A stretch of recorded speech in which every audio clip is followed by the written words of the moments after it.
नमस्कार, आपका स्वागत है हमारी YouTube चैनल ज्ञान विज्ञान विद एम के में।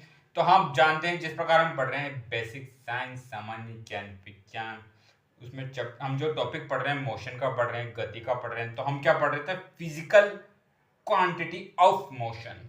फिजिकल क्वांटिटी ऑफ मोशन, इसमें हमें पढ़ना है distance, displacement, speed, velocity, uniform and non uniform motion. तो हम पढ़ते हैं आज डिस्टेंस। क्या पढ़ रहे हैं हम? डिस्टेंस। डिस्टेंस क्या होता है?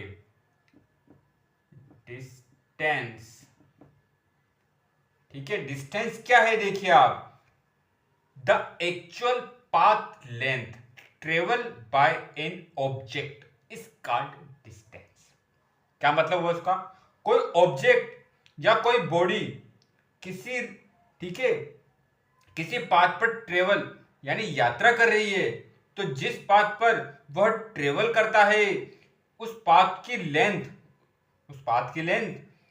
ठीक है, उस रास्ते की लंबाई को हम डिस्टेंस कहते हैं। कोई ऑब्जेक्ट है, कोई बॉडी है, वो किसी रास्ते पर ट्रेवल कर रहा है, तो उस पाथ रास्ते की जो लेंथ है, लंबाई है, वही तो डिस्टेंस है। ठीक है, मैं इसकी डेफिनेशन लिख देता हूं। द एक्चुअल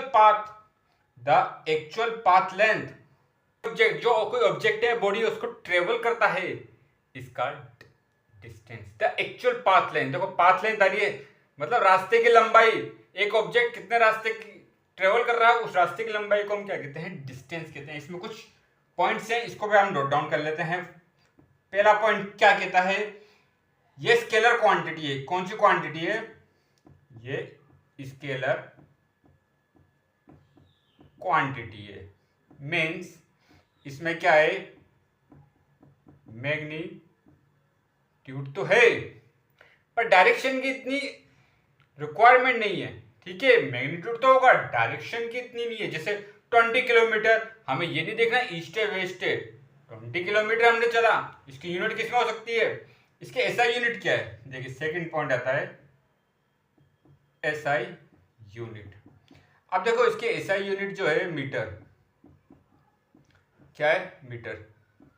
ठीक है, अब देखिए अब जो डिस्टेंस है हमारी, अब वो कभी जीरो हो सकती है क्या? जो बॉडी हमारी मूव कर रही है बॉडी, तो वो जीरो हो सकती है उसकी लेंथ? कुछ तो पॉजिटिव आएगी लेंथ, तो 1 किलोमीटर, 2 किलोमीटर, 1 मीटर, कुछ भी है, 1 सेंटीमीटर, वो जीरो तो नहीं होगी। तो ये हमेशा क्या रहेगी? पॉजिटिव रहेगी। ठीक है, थर्ड पॉइंट हमारा ये हो गया। अब देखो इसके बारे में हम इसके एग्जाम्पल को भी समझेंगे। नेक्स्ट लेक्चर में हम इसके एग्जाम्पल को समझते हैं। डिस्टेंस क्या होता है मैंने आपको बता ही दिया है। तो आपका बहुत बहुत धन्यवाद। Thank you.